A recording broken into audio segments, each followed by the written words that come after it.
ಒಂದೊಂದು ವಾಕ್ಯವನ್ನು ನಾವು ಧ್ಯಾನಿಸಲು ಥ್ಯಾಂಕ್ ಯು ಜೀಸಸ್ ನಮ್ಮ ಮಧ್ಯದಲ್ಲಿದ್ದಾರೆ, ಪರಿಶುದ್ಧಾತ್ಮ ನಮ್ಮ ಮಧ್ಯದಲ್ಲಿದ್ದಾರೆ, ತಂದೆಯಾದ ದೇವರು ನಮ್ಮ ಮಧ್ಯದಲ್ಲಿದ್ದಾರೆ. ತ್ರಿಯೇಕತೆಯಲ್ಲಿ ಏಕತನಾದ ದೇವರು, ತ್ರಿಯೇಕತ್ವದಲ್ಲಿ ಏಕತನಾದ ದೇವರು ಈಗೊಂದು ನಮ್ಮ ನಡುವೆ ನಮ್ಮ ಮಧ್ಯದಲ್ಲಿ ಬಲವಾಗಿ ಸಂಚರಿಸುವುದು ಮಾತನಾಡುವವರು ಆಗಿದ್ದಾರೆ. ನೋಡಿ, ಪ್ರಕಟಣೆ ಗ್ರಂಥ 8ನೇ ಅಧ್ಯಾಯ 1ರಿಂದ 5, ರೆವಲ್ಯೂಷನ್ ಚಾಪ್ಟರ್ 8 1 to 5. ಆತನು ಏಳನೆಯ ಮುದ್ರೆಯನ್ನು ಮುಟ್ಟಿದಾಗ ಸುಮಾರು ಅರ್ಧ ಗಂಟೆಯಷ್ಟು ಕಾಲ ಪರಲೋಕವು ನಿಶ್ಶಬ್ದವಾಗಿ ನೋಡಿ. ಯಾಕೆ ಒಂದು 2 ತಿಂಗಳಿಂದ ಪ್ರಕಟಣೆ ಗ್ರಂಥವನ್ನ ತಗೊಳ್ತಾ ಇದ್ದೀನಿ ಅಂದ್ರೆ, ಇದು ಅಂತ್ಯಕಾಲ, ದೇವರು ಬರೋ ಸಮಯ ಹತ್ರ ಆಗಿದೆ. ಆದ್ದರಿಂದ ಅಂತ್ಯಕಾಲದ ಸೂಚನೆಗಳು, ಅಂತ್ಯಕಾಲದ ಗಳಿಗೆಗಳು, ಯೇಸು ಕ್ರಿಸ್ತನು ಬರುವುದಕ್ಕಿಂತ ಮುಂಚೆ, ಸಭೆ ಎತ್ತಲ್ಪಡುವುದಕ್ಕಿಂತ ಮುಂಚೆ, ಸಭೆ ಎತ್ತಲ್ಪಟ್ಟ ನಂತರ, ಉಪದ್ರವ ಕಾಲಕ್ಕಿನ ಮುಂಚೆ, ಉಪದ್ರವ ಕಾಲಕ್ಕಿನ ನಂತರ, ಆಮೇಲೆ ಯೇಸು ಕ್ರಿಸ್ತು ಸಭೆ ಬಿಡಲ್ಪಟ್ಟಾಗ, ಬಿಡಲ್ಪಟ್ಟ ಸಭೆ ಹೇಗಿರ್ತದೆ, ಅನ್ಯ ಜನಗಳ ಪರಿಸ್ಥಿತಿ ಹೇಗಿರ್ತದೆ, ಇವೆಲ್ಲವನ್ನು ಸೂಚಿಸುವುದೇ ಅಂತ್ಯ ಕಾಲದಲ್ಲಿ ನಡೆಯುವ ಸಂಗತಿಗಳು ನಮಗೆ ಗೊತ್ತಿರಬೇಕು. ಇಲ್ಲವಾದರೆ ನಾವು ಸಿದ್ಧರಾಗ, ನಾವು ನಡಿಯಾಗಲ್ಲ. ಏನೋ ಪ್ರಾರ್ಥನೆ ಮಾಡಿದ್ರಿ, ಚರ್ಚ್ ಹೋದ್ರಿ, ಕಾಣಿಕೆ ಕೊಟ್ರಿ, ಮನೇಲಿ ಪ್ರೇಯರ್ ಮಾಡಿದ್ರಿ, ಬೈಬಲ್ ಓದ್ರಿ, ಯಾರು ಸಿಕ್ಕಿದ್ರೆ ಪ್ರೈಸ್ ಹೇಳಿದ್ರಿ ಅಷ್ಟೇ. ಆದ್ರೆ ಏನು ಅಂತ್ಯ ದಿನದ ಬಗ್ಗೆ ಏನ್ ಹೇಳ್ತಿದೆ? ಅಂತ್ಯಕಾಲ ಅಂದ್ರೆ ಏನು? ಅಂತ್ಯಕಾಲ ಯಾವಾಗ? ಅಂತ್ಯಕಾಲ ಯಾವಾಗ ಆರಂಭ ಆಯಿತು? ಅಂತ್ಯಕಾಲ ಯಾವಾಗ ಎಂಡ್ ಆಗುತ್ತೆ? ಅಂತ್ಯಕಾಲ ನಾವು ಯಾವ ಕಾಲದಲ್ಲಿದ್ದೀರಿ, ಯಾವ ಘಟಕದಲ್ಲಿದ್ದೀರಿ, ನಾವು ಇದನ್ನೆಲ್ಲ ತಿಳಿಬೇಕಾದ್ರೆ ಬೈಬಲನ್ನ ನೋಡ್ಬೇಕಾಗುತ್ತೆ, ಬೈಬಲನ್ನ ಓದಬೇಕಾಗುತ್ತೆ, ಬೈಬಲ್ ಸ್ಟಡಿಯನ್ನ ಮಾಡಬೇಕಾಗುತ್ತೆ, ಬೈಬಲನ್ನ ನಾವು ಧ್ಯಾನಿಸಬೇಕಾಗುತ್ತೆ. ಹೌದು, ನಿಜ. ನಾನು ಹೇಳಿದಂಗೆ ಪರಿಶುದ್ಧಾತ್ಮನು ಗೋಚರಪಡಿಸಿದಂಗೆ ನಾವು ವಾಕ್ಯಗಳನ್ನು ಓದುವಾಗ, ವಾಕ್ಯಗಳನ್ನು ಕೇಳುವಾಗ, ವಾಕ್ಯವನ್ನು ಧ್ಯಾನಿಸುವಾಗ, ವಾಕ್ಯವನ್ನು ಪಠಿಸುವಾಗ, ವಾಕ್ಯವನ್ನು ನಾವು ನೋಡುವಾಗ ಖಂಡಿತವಾಗಲೂ ನಾವು ಯಾವ ಘಟಕದಲ್ಲಿದ್ದೀವಿ, ಯಾವ ಒಂದು ಸಮಯದಲ್ಲಿದ್ದೀವಿ, ಈ ಸಮಯ ನಂತರ ಏನಿರ್ತದೆ, ಆಮೇಲೆ ಈ ಗಳಿಗೆ ನಂತರ ಏನಾಗುತ್ತೆ, ಎಲ್ಲ ನಮಗೆ ಗೋಚರವಾಗುತ್ತೆ. ಬನ್ನಿ ಇವಾಗ ನಾವು ಆಮೇಲೆ 8ನೇ 1ನೇ ವಚನದಲ್ಲಿ ಆತನು ಅಂದ್ರೆ ಯೇಸು ಕ್ರಿಸ್ತನು. ಆತನು ಅಂದ್ರೆ ಯಾರು? ಯೇಸು ಕ್ರಿಸ್ತನು 7ನೇ ಮುದ್ರೆಯನ್ನು ಹೊಡೆದಾಗ, ಈ 7ನೇ ಮುದ್ರೆ ಯಾವಾಗ ಹೊಡೆಯೋದು? ಹಲ್ಲೆಲೂಯಾ. 6 ಮುದ್ರೆಗಳು ಆಗೋಗಿ ನಂತರ 7ನೇ ಮುದ್ರೆ. ಇನ್ನೂ ಒಂದು ಅದು ಮಾಮೂಲಿ ಎಲ್ಲಾರು ಗೊತ್ತಾಗುತ್ತೆ, 6 ಆದ್ಮೇಲೆ 7 ಅನ್ನೋದು. 6 7ನೇ ಮುದ್ರೆ ಮಧ್ಯದಲ್ಲಿ 6ನೇ ಮುದ್ರೆಯನ್ನು ಹೊಡೆಯೋದಕ್ಕಿಂತ ಸಾರಿ 6ನೇ ಮುದ್ರೆ ಹೊಡೆದ ನಂತರ 7ನೇ ಮುದ್ರೆ ಹೊಡೆಯುವುದಕ್ಕಿಂತ ಮುಂಚೆ ಮಧ್ಯದಲ್ಲಿ ನಡೆಯುವ ಸಂಗತಿಗಳು ಏನಂದ್ರೆ, ಸಭೆ ಎತ್ತಲ್ಪಟ್ಟಿರ್ತದೆ. ಸಭೆಯಲ್ಲಿರ್ತದೆ, ಪರಲೋಕದಲ್ಲಿರ್ತದೆ. 6ನೇ ಮುದ್ರೆ ಹೊಡೆದು 6ನೇ ಮುದ್ರೆಯಲ್ಲಿ ಬರೆಯಲ್ಪಟ್ಟಿರುವುದೆಲ್ಲ ನೆರವೇರಿದ ಮೇಲೆ ಯೇಸು ಕ್ರಿಸ್ತನು ಸಭೆಯನ್ನು ಮಧ್ಯಾಕಾಶಕ್ಕೆ ತಗೊಳ್ತಾನೆ, ಎತ್ತಲ್ಪಡ್ತದೆ ಸಭೆ. ಆಮೇಲೆ 7ನೇ ಮುದ್ರೆ, ಅಲ್ಲಿಗೆ ನೋಡಿ 7ನೇ ಮುದ್ರೆಯನ್ನು ಹೊಡೆಯಲು ನಿಮಗೆ ವಾಕ್ಯಗಳು ಕೊಡ್ತೀನಿ. ನಾನು ಹೇಳಿದಂಗೆ, ನಾನು ಬೈಬಲ್ ಹೇಳಿದಂಗೆ 7ನೇ ಮುದ್ರೆ ಹೊಡೆಯುವಾಗ ಸಭೆ ಪರಲೋಕದಲ್ಲಿದೆ. ಹಲ್ಲೆಲೂಯಾ. 7ನೇ ಅಧ್ಯಾಯ ಅಲ್ಲ, 7ನೇ ಮುದ್ರೆ, 7ನೇ ಸಭೆ ಅಲ್ಲ, 7ನೇ ಮುದ್ರೆಯನ್ನು ಹೊಡೆಯುವಾಗ ಸಭೆ ಪರಲೋಕದಲ್ಲಿರ್ತದೆ. ಹಾಗಾದ್ರೆ 7ನೇ ಮುದ್ರೆ ಹೊಡೆಯುವಾಗ ಸಭೆ ಎಲ್ಲಿದೆ? ಪರಲೋಕದಲ್ಲಿದೆ. ಭೂಲೋಕದಲ್ಲಿ ಯಾರಿರ್ತಾರೆ ಪಾಸ್ಟರ್ ಅಂದ್ರೆ, ಒಂದು ಅನ್ಯ ಜನಗಳಿರ್ತಾರೆ, ಇದೇ ಭೂಮಿ ಇರ್ತದೆ, ಇದೇ ಆಕಾಶ ಇರ್ತದೆ, ಇದೇ ಸೂರ್ಯ ಚಂದ್ರ ನಕ್ಷತ್ರಗಳು ಸಮುದ್ರ ಸೇರಿರ್ತದೆ. ಬಿಡಲ್ಪಟ್ಟಿರುವ ಸಭೆ ಇರ್ತದೆ. ಏನಿರ್ತದೆ? ಬಿಡಲ್ಪಟ್ಟಿರುವ ಸಭೆ ಇರ್ತದೆ. ಅದು ಉಪದ್ರವ ಕಾಲ ಇರ್ತದೆ. ಉಪದ್ರವ ಕಾಲ ಸ್ಟಾರ್ಟ್ ಆಗ್ತದೆ. ಕ್ರಿಸ್ತು ವಿರೋಧಿ ಈ ಲೋಕವನ್ನ ಆಳ್ವಿಕೆ ಮಾಡೋದಕ್ಕೆ ಸ್ಟಾರ್ಟ್ ಮಾಡ್ತಾನೆ. 3.5 ವರ್ಷ ಕ್ರಿಸ್ತು ವಿರೋಧಿ ಸ್ಮೂತ್ ಆಗಿ ಜನಗಳ ಹತ್ರ ಸಹವಾಸವನ್ನು ಮಾಡಿ ಸಂತೋಷವಾಗಿ ಅವರ ಸಮಾಧಾನಕರವಾದ ಒಡಂಬಡಿಕೆಯನ್ನು ಮಾಡಿಕೊಂಡು 3.5 ವರ್ಷದ ನಂತರ ತನ್ನ ಉಗ್ರತೆಯನ್ನ, ತನ್ನ ಭಯಂಕರತೆಯನ್ನ, ತನ್ನ ಕೆಟ್ಟ ಕ್ರೂರ ಅಸಹ್ಯ ಅನ್ಯಾಯ ಒಂದು ಜೀವಿತವನ್ನ, ಮನಸ್ಸನ್ನ, ಮನೋಭಾವನೆಯನ್ನ ಶತ್ರುವಾದ ಸೈತಾನನ ಮಗನಾದ ಕ್ರಿಸ್ತು ವಿರೋಧಿ ಅಂತಿ ಕ್ರಿಸ್ತು ಸೈತಾನನ ಮಗನು ತನ್ನ ಒಂದು ಭಯಂಕರತ್ವವನ್ನ 3.5 ವರ್ಷ ನಂತರ ಜನಗಳಿಗೆ ತೋರಿಸುವ. ಸೊ ಆತನಂದ್ರೆ ಯಾರು? ಯೇಸು ಕ್ರಿಸ್ತು. 7ನೇ ಮುದ್ರೆ ಯಾವಾಗ ಹೊಡೆಯೋದು? 6ನೇ ಮುದ್ರೆ ಹೊಡೆದಾದ್ಮೇಲೆ ಸಭೆ ಎತ್ತಲ್ಪಟ್ಟ ಮೇಲೆ 7ನೇ ಮುದ್ರೆಯನ್ನು ಹೊಡೆಯುತ್ತಾರೆ. 7ನೇ ಮುದ್ರೆಯನ್ನು ಹೊಡೆದಾಗ ಅಲ್ಲಿಂದ ಕಂಟಿನ್ಯೂ ಮಾಡೋದು. ಹೊಡೆದಾಗ ಸುಮಾರು ಅರ್ಧ ಗಂಟೆ ಕಾಲ ಹೊತ್ತಿನವರೆಗೂ ಪರಲೋಕದಲ್ಲಿ ನಿಶ್ಶಬ್ದ. ಪರಲೋಕದಲ್ಲಿ ಅದೆಷ್ಟು ಗೊತ್ತಿಲ್ಲ, ಅರ್ಧ ಗಂಟೆ ಅಂತ ಗೊತ್ತಿಲ್ಲ. ದೇವ್ರ ಲೆಕ್ಕದಲ್ಲಿ 1000 ವರ್ಷ ಅಂದ್ರೆ 1 ದಿನ, 1000 ವರ್ಷ ಅಂದ್ರೆ 1 ದಿನ. ಅರ್ಧ ಗಂಟೆ ಅಂದ್ರೆ ಏನ್ ಲೆಕ್ಕನೋ ಗೊತ್ತಿಲ್ಲ, ಇಲ್ಲ ಭೂಮಿ ಟೈಮಿಂಗ್ಸ್ ಅರ್ಧ ಗಂಟೆನೋ ಗೊತ್ತಿಲ್ಲ, ದೇವ್ರ ಕ್ಯಾಲ್ಕುಲೇಷನ್ ಅರ್ಧ ಗಂಟೆನೋ ಗೊತ್ತಿಲ್ಲ. ಅರ್ಧ ಗಂಟೆ ಸೈಲೆಂಟ್. ಪರಲೋಕದಲ್ಲಿ ಯಾವಾಗಲೂ ಪ್ರೇಯರ್ ಇರ್ತೇವೆ 24 hours. ಇದು ಭೂಮಿಯಲ್ಲಿ ಯಾವ ಚರ್ಚಲ್ಲಿ ಕಂಟಿನ್ಯೂ ಎಲ್ಲ ದಿನ, ಎಲ್ಲ ವರ್ಷ, ಎಲ್ಲ ವಾರ, ಎಲ್ಲ ಡೇಟಲ್ಲಿ ಪ್ರೇಯರ್ ಇರ್ತದೋ ಇಲ್ವೋ, ಪರಲೋಕದಲ್ಲಿ ಕಂಟಿನ್ಯೂ ಪ್ರೇಯರ್. ಈ 7ನೇ ಮುದ್ರೆ ಹೊಡೆದ ತಕ್ಷಣ ಅರ್ಧ ಗಂಟೆ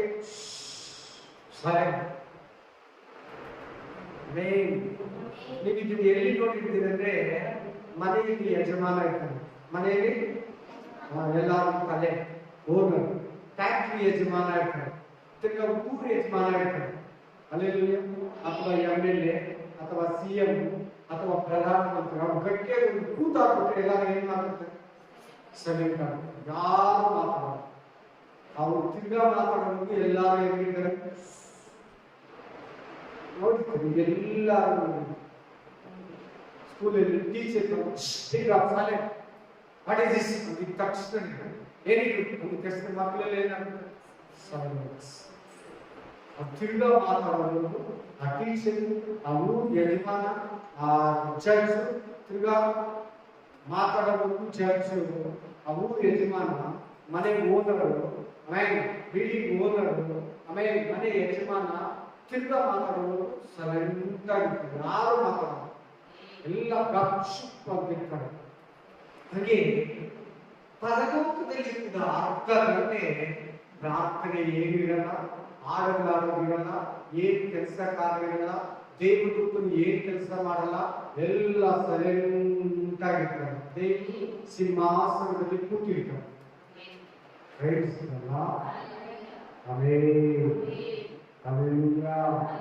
ನಿಶ್ಶಬ್ದ, ಫುಲ್ಲು ಸೈಲೆಂಟ್. ಯಾಕಂದ್ರೆ ಪರಲೋಕ ತರ ಯಾವುದು ಬರಲ್ಲ.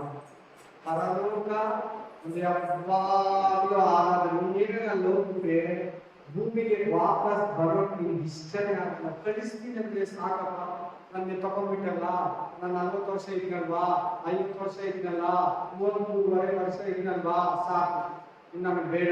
ಇಲ್ಲೇ ಎಷ್ಟು ಚೆನ್ನಾಗಿದೆ, ಎಷ್ಟು ಸಮಾಧಾನ, ಪೀಸ್ಫುಲ್ ಆಗಿದೆ. ಅಲ್ಲ, ಈ ಸೈಲೆನ್ಸ್ ಬಗ್ಗೆ ಮಾತಾಡ್ತಾರಲ್ಲ, ಪರಲೋಕದಲ್ಲಿ ಒಂದು ಸಮಾಧಾನ ಸ್ಥಳ, ಶಾಂತಿ ನಿಕೇತನ. ಅಲ್ಲಿ ಹೋಗ್ಬಿಟ್ರೆ ನೀನು ಯಾವ ಜಾಗಕ್ಕೂ ಇಷ್ಟಪಡಲ್ಲ.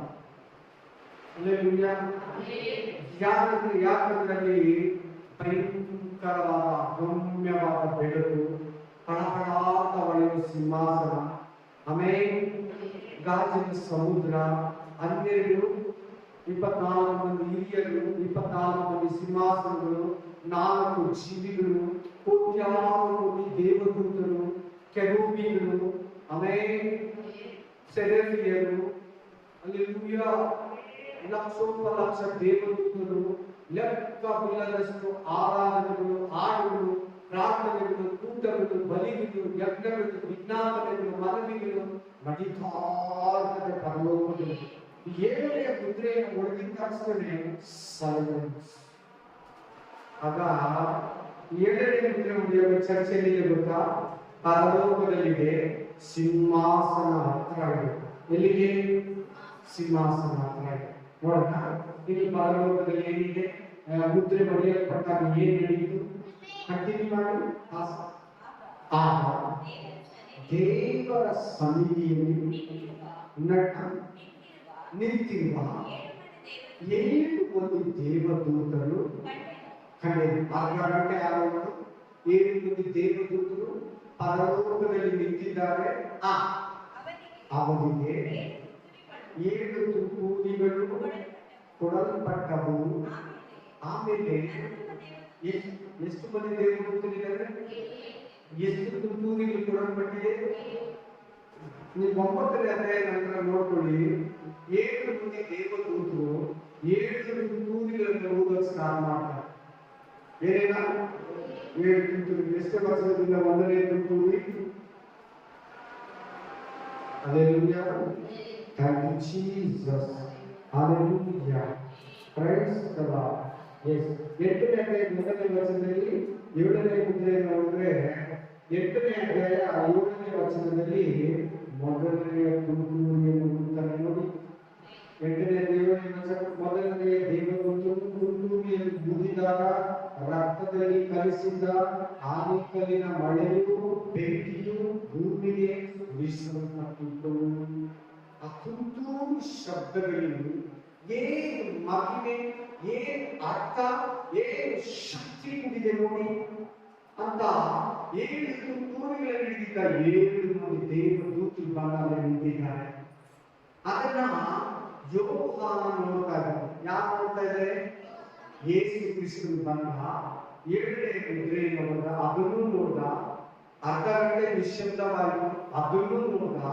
7 ಮಂದಿ ದೇವದೂತರು ನಿಂತಿದ್ರು, ಅವ್ರ ಕೈಯಲ್ಲಿ 7 ತುತ್ತೂರಿಗಳಿದ್ದು, ಅದನ್ನು ಕಂಡ. ಮುಂದೆ ಏನ್ ಕಾಣ್ತಾನೆ ಯೋಹಾನ ನೋಡಿ? ಆಮೇಲೆ ಆ ತುತ್ತೂರಿ ಏನಂತ ಗೊತ್ತಾಯ್ತಾ? 7 ವರ್ಷ ಉಪದ್ರವ ಕಾಲದಲ್ಲಿ, 3 ವರ್ಷ ಉಪದ್ರವ ಕಾಲದಲ್ಲಿ ಊದು ಆ 7 ತುತ್ತೂರಿಗಳು, 7 ಆಪತ್ತುಗಳು, 7 ನಷ್ಟಗಳು, 7 ವಿಧವಾದ ಉಪದ್ರವಗಳಂತ ಕೂಡ ಹೇಳ್ಬೋದು. ಹಲ್ಲೆಲೂಯಾ. ಕಂಟಿನ್ಯೂ. ಆಮೇಲೆ ಮತ್ತೊಬ್ಬ ದೇವದೂತನು ಬಂದು ಯಜ್ಞ ವೇದಿಯ ಬಳಿ ನಿಂತನು. ಅವನ ಕೈಯಲ್ಲಿ ಚಿನ್ನದ ಧೂಪದ ಆರತಿ. ಎಂತ ಧೂಪದ ತಟ್ಟೆ ಇದೆ? ಚಿನ್ನದ ಧೂಪದ ಆರತಿ ತಟ್ಟೆ ಅವನ ಕೈಯಲ್ಲಿದೆ. ಹಲ್ಲೆಲೂಯಾ. ಆಮೇಲೆ ಸಿಂಹಾಸನದ ಮುಂದಣ ಚಿನ್ನದ ಧೂಪವೇದಿ. ಧೂಪವೇದಿ ಅನ್ನೋದು ಚಿನ್ನ, ಧೂಪದ ಆರತಿ ಅನ್ನೋದು ಚಿನ್ನ. ಇದೆಲ್ಲ ಎಲ್ಲಿ ನೋಡ್ತಾ ಇರೋದು? ಯಾರು ನೋಡ್ತಾ ಇರೋದು ಹೇಳಿ ನೋಡೋಣ. ಯೋಹಾನ. ಎಲ್ಲಿ? ಪರಲೋಕವನ್ನ ರಿಯಲ್ ಆಗಿ ನಮಗಿನ ಮುಂಚೆನೆ ಯೋಹಾನ ನೋಡ್ಬೇಕು. ಬಾ, ಎಷ್ಟು ಲಕ್ಕಿ ನೋಡಿ, ಎಷ್ಟು ಧನಿಕ ನೋಡಿ. ದಾನಿಯೇಲ ಇವರಿಬ್ರು ಎಷ್ಟು ಭಾಗ್ಯವಂತರು ನೋಡಿ. ಪರಲೋಕದಲ್ಲಿದ್ದಾರೆ ಯೋಹಾನ. ಹಲ್ಲೆಲೂಯಾ. 8ನೇ ದೇವದೂತನ ನೋಡ್ತಾ ಇದ್ದಾರೆ. ಎಷ್ಟನೇ ದೇವದೂತನ?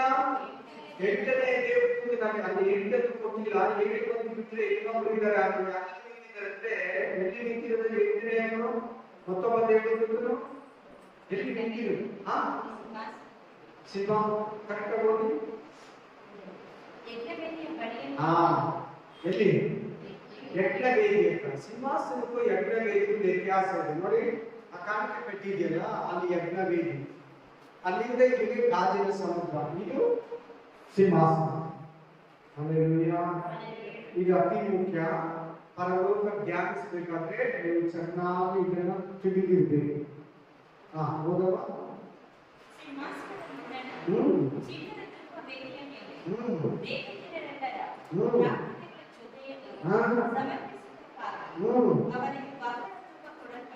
ಬಹಳ ಧೂಪ ಕೊಡಲ್ಪಟ್ಟಿತ್ತು.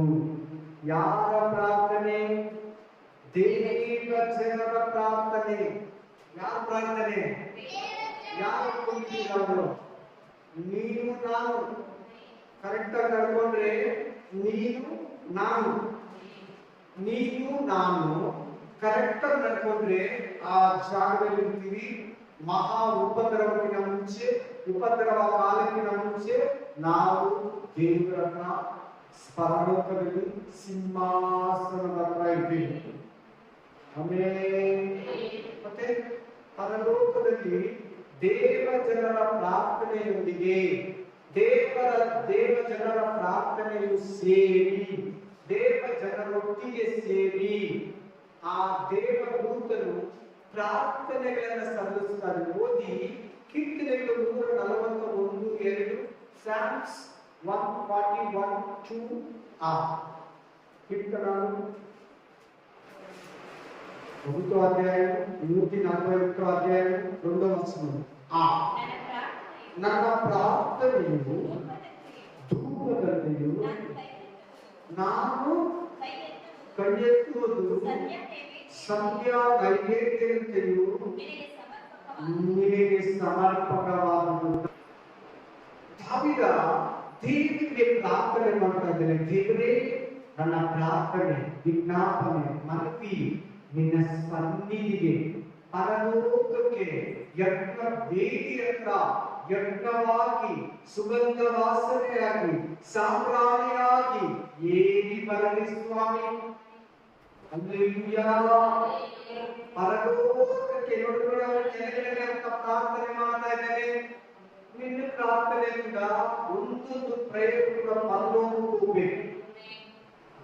ನೀವು ಮನೆಯಲ್ಲಿ ಪ್ರೇಯರ್ ಮಾಡ್ತೀವೋ, ಚರ್ಚಲ್ಲಿ ಪ್ರೇಯರ್ ಮಾಡ್ತೀವೋ, ಬೇರೆ ಮನೆಯಲ್ಲಿ ಪ್ರೇಯರ್ ಮಾಡ್ತೀವೋ, ಒಂದು ಲ್ಯಾಂಡ್ ಅಲ್ಲಿ ಪ್ರೇಯರ್ ಮಾಡ್ತೀವೋ, ಒಂದು ಏನಕ್ಕೆ ಪ್ರೇಯರ್ ಮಾಡಿ, ಹಾಸ್ಪಿಟಲ್ ಪ್ರೇಯರ್ ಮಾಡು, ಜೈಲಲ್ಲಿ ಪ್ರೇಯರ್ ಮಾಡು, ಸ್ಮಶಾನದಲ್ಲಿ ಪ್ರೇಯರ್ ಮಾಡು, ಸಮುದ್ರದಲ್ಲಿ ಪ್ರೇಯರ್ ಮಾಡು, ಎಲ್ಲೇ ಮಾಡು ಪ್ರಾರ್ಥನೆ. ಒಂದೊಂದು ಪ್ರಾರ್ಥನೆ ಕೂಡ ಯಜ್ಞವಾಗಿ, ಸುಗಂಧ ದ್ರವ್ಯವಾಗಿ ದೇವರಿಗೆ ಸಮರ್ಪಕವಾಗಬೇಕು. ಪ್ರಕಟಣೆ ಗ್ರಂಥ 5:8. ವಿಮೋಚನ ಕಾಂಡ 31:3, ವಿಮೋಚನ ಕಾಂಡ 31:3, ಎಕ್ಸೋಡಸ್ ಚಾಪ್ಟರ್ 31:3, నిర్గమన కాండము 31:3. యెహోవా మోషేకి ఈగెను ವಿಚಿತ್ರವಾಗಿ ನಯವಾದ ಕೆಲಸಗಳನ್ನು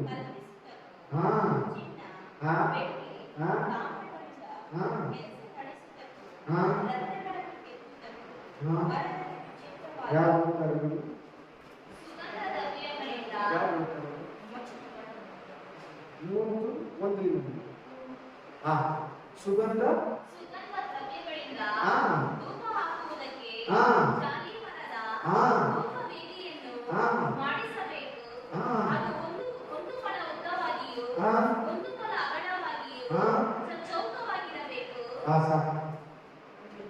ಏನಾಗಿಸೋದಕ್ಕೆ ಸುಗಂಧ ದ್ರವ್ಯ ಯಜ್ಞ. ನಾವು ಪ್ರೇಯರು ದೇವರಿಗೆ ಸುವಾಸನೆ ಆಗಿದೆ. ಎಷ್ಟು ಚೆನ್ನಾಗಿದೆ ಪ್ರೇಯರ್ ಅಂತ ನಮಗೆ ದೇವರು ಸುಗಂಧ ದ್ರವ್ಯ ವಾಸನೆ. ಫ್ರೇಗ್ರೆನ್ಸ್ ಅಂತ ಹೇಳ್ಬೋದು ಇಂಗ್ಲಿಷ್. Amen, hallelujah.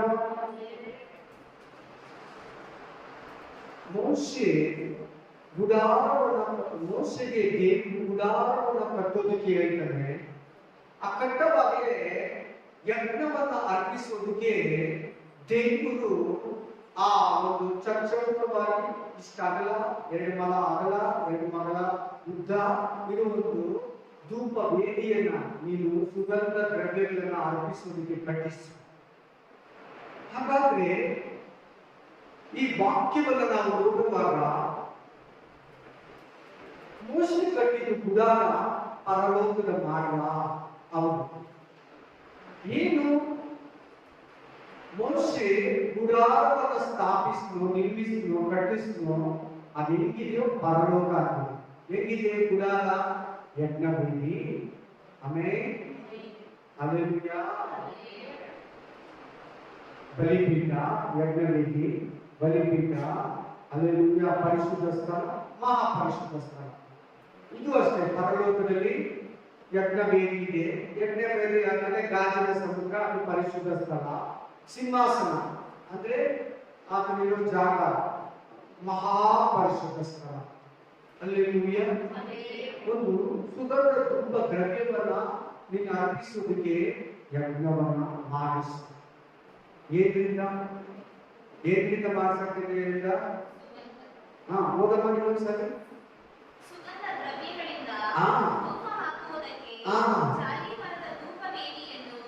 ಜಾಲಿ ಮರದಲ್ಲಿ ಮಾಡಿಸು, ಅದ್ರ ಮೇಲೆ ಬಂಗಾರದ ತಗಡನ್ನ ಹಾಕ್ಸು. ಧೂಪ ವೇದಿಯನ್ನ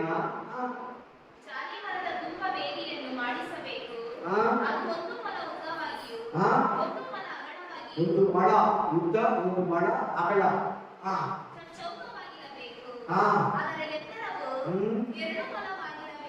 ಆಮೆನ್.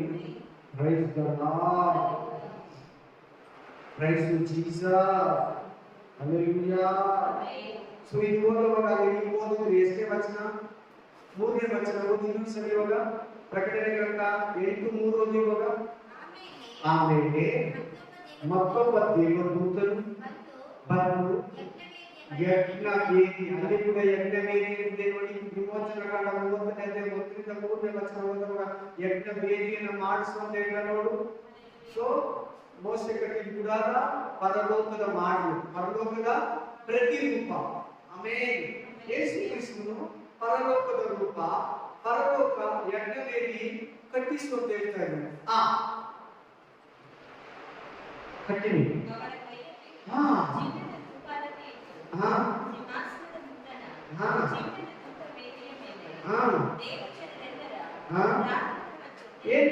ಅವ್ರ ಕೈಯಲ್ಲಿ ಏನಿದೆ?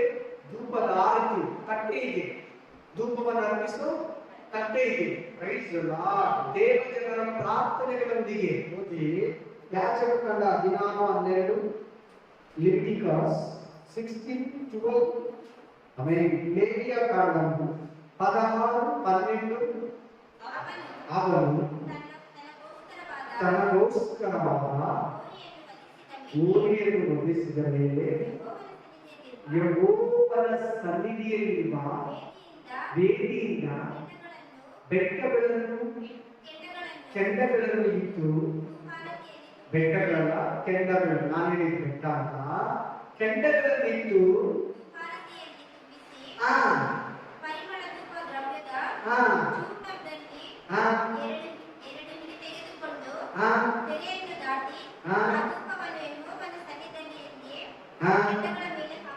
ನೋಡಿ ಇಲ್ಲಿ ಕೆಂಡವನ್ನು ತಗೊಂಡು ಸುಗಂಧ ಧೂಪ ದ್ರವ್ಯದ ಮೇಲೆ ಹಾಕಿ ಅದನ್ನ ಪರಿಶುದ್ಧ ಸ್ಥಳಕ್ಕೆ ತಗೊಂಡು ಹೋಗ್ತಾ ಇದ್ದಾರೆ. ಯಾರಿಗೆ? ಮೋಶೆಗೆ. ಮೋಶೆ ಯಾರಿಗೆ ಹೇಳ್ತಾ ಇದ್ದಾನೆ? ಯಾಜಕರಿಗೆ, ಆರೋನನಿಗೆ, ಆರೋನನ ಮಕ್ಕಳಿಗೆ ಹೇಳ್ತಾ ಇದ್ದಾನೆ. ಹಲ್ಲೆಲೂಯಾ. ಇವಾಗ ನೀವು ತಿರ್ಗ ಓದಿ ಪ್ರಕಟಣೆ ಗ್ರಂಥ 8ನೇ ಅಧ್ಯಾಯ 4ನೇ ವಚನ. ಪರವಾಗಿಲ್ಲ ಓದಿ. ದೇವದೂತನು ಬಂದು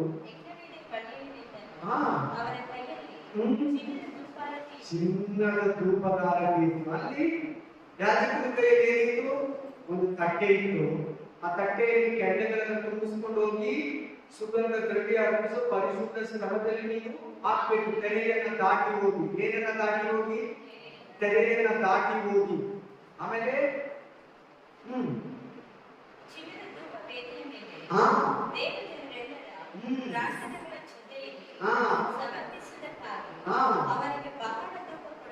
ಬಹಳ ಧೂಪ ಕೊಡಲ್ಪಟ್ಟಿತ್ತು.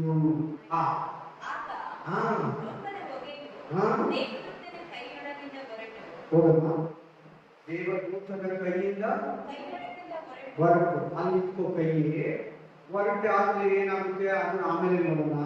ಅದಕ್ಕಿಂತ ಮುಂಚಿತವಾಗಿ ಪ್ರಕಟಣೆ ಗ್ರಂಥ 5ನೇ ಅಧ್ಯಾಯ 8ರಿಂದ 9, ರೆವಲೇಷನ್ ಚಾಪ್ಟರ್ 1 8 to 9, ಪ್ರಕಟಣಾ ಗ್ರಂಥವು 1 ಅಧ್ಯಾಯ 7ರಿಂದ 9. ಹಾ ಹ್ಮ್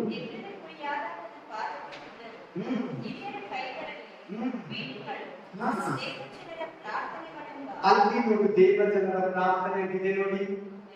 ನಾನು ಓದುವಾಗ ಈ ವಾಕ್ಯ ತೋರಿಸ್ಕೊಟ್ಟೆ, ಹೆಚ್ಚಿನ ಜ್ಞಾಪಕ ಇದೆ. ಓದುವಾಗ ಈ ವಾಕ್ಯ ತೋರಿಸ್ಕೊಟ್ಟೆ, ಸಭೆ ಎಲ್ಲಿದೆ? ಸಿಂಹಾಸನ ಹತ್ರ ಇದೆ. ಎಲ್ಲಿದೆ? ದೇವ ಜನರ ಅಂದರೆ ನೋಡಿ. ಇದು ಏನಿದೆ ಈ ವಾಕ್ಯ? 8ನೇ ಅಧ್ಯಾಯದಲ್ಲಿರುವ 5ನೇ ಅಧ್ಯಾಯ ಎಕ್ಸ್ಟೆನ್ಷನ್ 8ನೇ ಅಧ್ಯಾಯ. 5ನೇ ಅಧ್ಯಾಯ ದೇವ ಜನರು ಏನ್ ಮಾಡ್ತಾರೆ ಅದನ್ನ 8ನೇ ಅಧ್ಯಾಯದಲ್ಲಿ ವಿವರಿಸ್ತಾ ಇದ್ದೇನೆ. ನಿಮ್ಗೆ ಅರ್ಥ ಆಗಲಿಕ್ಕ 5ನೇ ಅಧ್ಯಾಯ ಹತ್ರ ಕರ್ಕೊಂಡು ಹೋಗಿ ನಿಮ್ಗೆ ಆ ವಚನಗಳನ್ನ 8ರಿಂದ 9ನೇ ವಚನ ಓದಿಸ್ತಾ ಇದ್ದೇನೆ. ಅದು ಸಭೆ. ದೇವಜನ ಅಂದ್ರೆ ಯಾರು? ಸಭೆ. ಯಾರು? ಮೊದಲ ಗೀತಿ. ಮೊದಲ ಗೀತಿ ಅಂದ್ರೆ ಯಾರು? ಯೇಸು ಕ್ರಿಸ್ತನ ರಕ್ತದಿಂದ ತೊಳೆಯಲ್ಪಟ್ಟು ಉಪದ್ರವಗಳನ್ನು ಅನುಭವಿಸಿ ಈ ಲೋಕದಲ್ಲಿ ಎಲ್ಲವನ್ನ ಸಹಿಸಿಕೊಂಡು ಯೇಸು ಕ್ರಿಸ್ತನು ಬರೋದಕ್ಕಾಗಿ ಕಾದಿದ್ದು ಪಾಪವನ್ನ ಮಾಡದೆ ಪ್ರಾರ್ಥನೆಯಲ್ಲಿ ಇದ್ದು ಸುವಾರ್ತೆಯನ್ನು ಹೇಳಿ ಸೇವೆಯನ್ನು ಮಾಡಿ ಆತ್ಮಗಳನ್ನು ಕೈತು ಯಾರು ಮೋಸ ಮಾಡಿದ ಇರುವವರೇ ದೇವ ಜನರು. ಕಂಟಿನ್ಯೂ ಮಾಡಿ. ಪ್ರಾರ್ಥನೆಗಳೆಂಬ ಧೂಪದಿಂದ ತುಂಬಿದ ನೋಡಿ, ಸೇಮ್ ವರ್ಡ್ ಬರ್ತಾರೆ. ಆ ಚಿನ್ನದ ಧೂಪಾರತಿ ಇದ್ದವು. ಅವರು ಹೊಸ ಹಾಡನ್ನು ಹಾಡುತ್ತಾ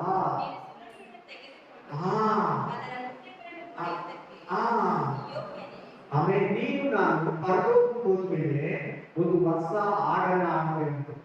ಧೂಪದ ಆರತಿ ನಮ್ಮ ಕೈ ಕೊಟ್ಟಿರ್ತೈತೆ. ದೇವ ಜನರ ಪ್ರಾರ್ಥನೆ ಆ ಧೂಪ ವೇದಿಯಲ್ಲಿ ಆ ತಟ್ಟೆಯಲ್ಲಿ ತುಂಬಿರ್ತೈತೆ. ಹೊಸ ಹಾಡನ್ನ ಬೇರೆ ಯಾರು ಈ ಭೂಲೋಕದಲ್ಲಿ ನೀನು ಆ ಯಾರನ್ನ ಹಾಡಿರಲ್ಲ.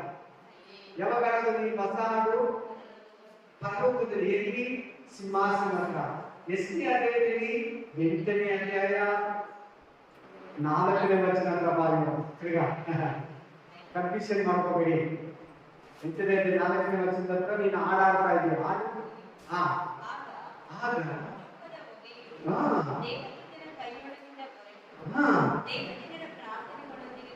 ಕೂಡಿ ದೇವರ ಸನ್ನಿಧಿಗೆ ಹೋಗಿ ಪರಲೋಕಕ್ಕೆ ಸಿಂಹಾಸನ ಹತ್ರ ದೇವರ ಹತ್ರ ಅಲ್ಲಿ ಕೂಡ ನೋಡಿ, ಪರಲೋಕ ಬೇರೆ ಪರಲೋಕ ರಾಜ್ಯ ಬೇರೆ. ಪರಲೋಕ ಬೇರೆ ಪರಲೋಕ ರಾಜ್ಯ ಬೇರೆ. ಹಲ್ಲೆಲೂಯಾ. ಪರಲೋಕ ಅಂದ್ರೆ ದೇವರಿರೋ ಸ್ಥಳ. ಯಾರಿರೋ ಸ್ಥಳ? ದೇವರಿರೋ ಸ್ಥಳ. ಪರಲೋಕ ರಾಜ್ಯ ಅಂದ್ರೆ ದೇವರು ಮಕ್ಕಳಿರೋ ಜಾಗ. ಇದು ವ್ಯತ್ಯಾಸ ತಿಳ್ಕೊಳ್ಳಿ.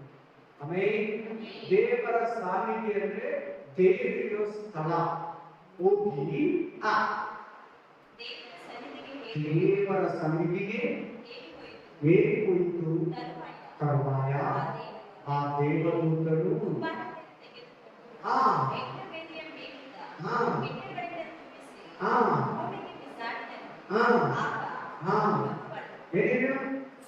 ಗುಡುಗ ಹುಡುಗುಗಳ ಗುಡುಗುಗಳು ನೋಡಿ ನೋಡಿ ಆ ತಟ್ಟೆಯಲ್ಲಿ ಕೆಂಡವನ್ನ ಭೂಮಿ ಮೇಲೆ, ಆಸ್ಟ್ರೇಲಿಯಾ ಮೇಲೆ, ಅಮೆರಿಕ ಮೇಲೆ, ಪಾಕಿಸ್ತಾನ ಮೇಲೆ, ಆಫ್ಘಾನಿಸ್ತಾನದ ಮೇಲೆ, ನೇಪಾಳ ದೇಶದ ಮೇಲೆ, ಶ್ರೀಲಂಕಾ ದೇಶದ ಮೇಲೆ, ಭಾರತ ದೇಶದ ಮೇಲೆ, ಕೆನಡಾ, ಮಿಜೋರಾಂ, ಮಣಿಪುರಿ, ನಾಗಾಲ್ಯಾಂಡ್, ಕರ್ನಾಟಕ, ಆಂಧ್ರ, ತೆಲಂಗಾಣ, ಗೋವಾ, ಹಂಗೆ ಇರಾಕ್, ಜಪಾನ್, ಫ್ರಾನ್ಸ್, ಇಂಗ್ಲೆಂಡ್ ಎಲ್ಲ ದೇಶದ ಮೇಲೆ ಆ ಕೆಂಡವನ್ನ ಸುರಿದ. ಏನಾಯ್ತು?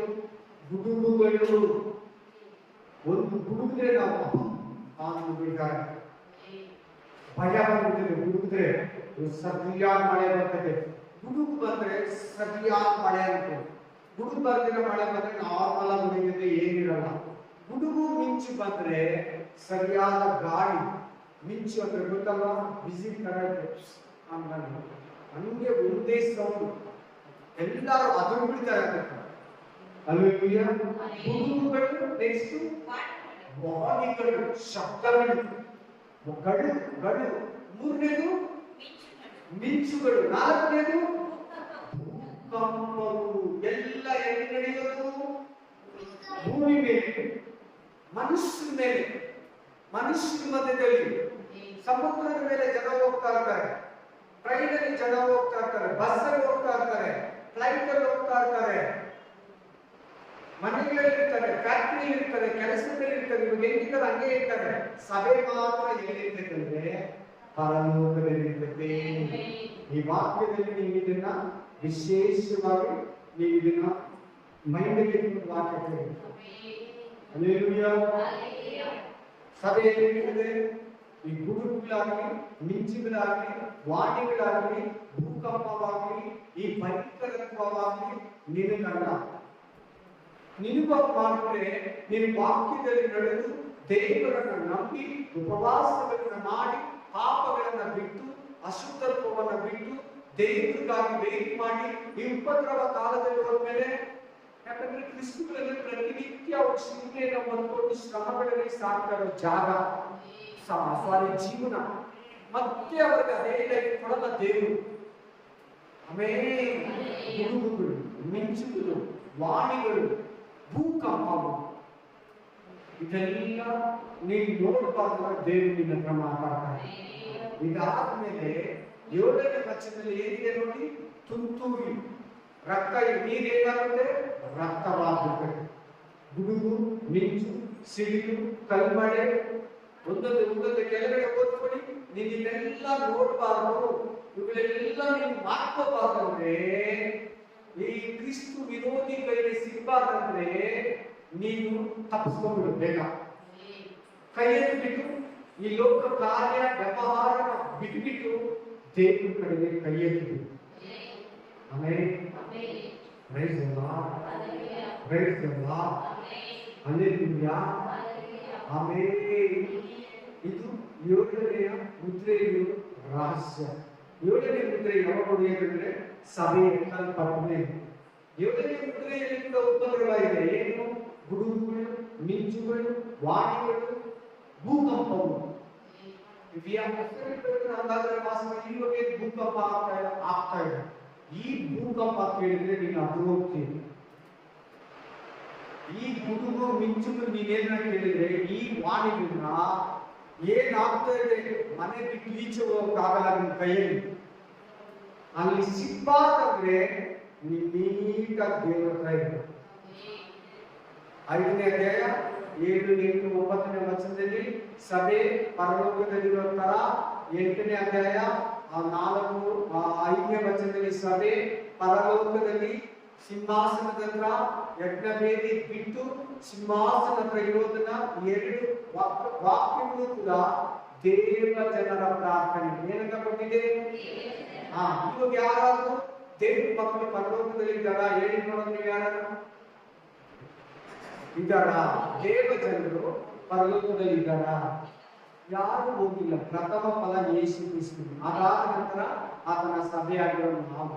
ಅದೇವಾಗ ಸಭೆ ಎತ್ತಲ್ಪಟ್ಟಾಗ. ಸಭೆ ಎತ್ತಲ್ಪಟ್ಟಿದ್ಯಾ? ಇನ್ನೂ ಎತ್ತಲ್ಪಟ್ಟಿಲ್ಲ. ಸಭೆ ಇಲ್ಲಿಯೇ ಇದೆ. ಆಮೇಲೆ ಸಭೆ ಎತ್ತಲ್ಪಟ್ರೆ ಕ್ರಿಸ್ತು ವಿರೋಧಿ ಈಗೆಲ್ಲ ಚರ್ಚೆಲ್ಲ ಹೋಗೋದಕ್ಕೆ, ಬೈಬಲ್ ಓದೋದಕ್ಕೆ, ಪ್ರಯತ್ನ ಮಾಡೋದಕ್ಕೆಲ್ಲ ಅವ್ರು ಬಿಡಲ್ಲ. ಎತ್ತಿ ಪೊಲೀಸ್ ಬಂದು ಇಟ್ಕೊಂಡು ಹೋಗ್ಬಿಡ್ತಾರೆ, ಇಲ್ಲ ಅಲ್ಲೇ ತುಂಬಿಡ್ತಾರೆ. ಯೇಸುನ ಬಿಟ್ಬಿಡು ಅಂತ ಹೇಳ್ತಾರೆ. ಬೈಬಲ್ ಅರ್ಧ ಬೈಬಲ್ ಎಲ್ಲ ಸುಟ್ಬಿಡ್ತಾನೆ. ಆ ಟೈಮಲ್ಲಿ ಬೈಬಲ್ ಪ್ರಿಂಟಿಂಗ್ ಎಲ್ಲ ನಿಲ್ಲಿಸ್ಬಿಡ್ತಾನೆ.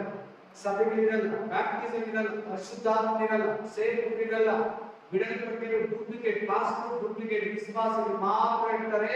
7ನೇ ಮುದ್ರೆಯನ್ನ ಹೊಡೆಯುವಾಗ, 7 ತುಂತುರುಗಳನ್ನು ಊದುವಾಗ, 7 ಪಾತ್ರಗಳನ್ನ ಭೂಮಿಯ ಮೇಲೆ ಚೆಲ್ಲುವಾಗ, 7 ಪಾತ್ರಗಳು, 7 ಮುದ್ರೆಗಳು, 7 ಪಾತ್ರಗಳು, 7 ತುಂತುರಿ, 7ನೇ ಮುದ್ರೆ.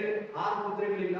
7ನೇ ಮುದ್ರೆಯಲ್ಲಿ ಈ 7 ತುಂತುರುಗಳಲ್ಲಿರುವ ಉಪದ್ರವಗಳು, 7 ಪಾತ್ರಗಳಲ್ಲಿರುವ ಉಪದ್ರವಗಳು, 7ನೇ ಮುದ್ರೆಯಲ್ಲಿರುವ ಉಪದ್ರವ ನಿನ್ನನ್ನು ಮುಟ್ಟಬಾರ್ದಂದ್ರೆ ಸಭೆಯಾಗಿ ಎತ್ತಲ್ಪಡಬೇಕು.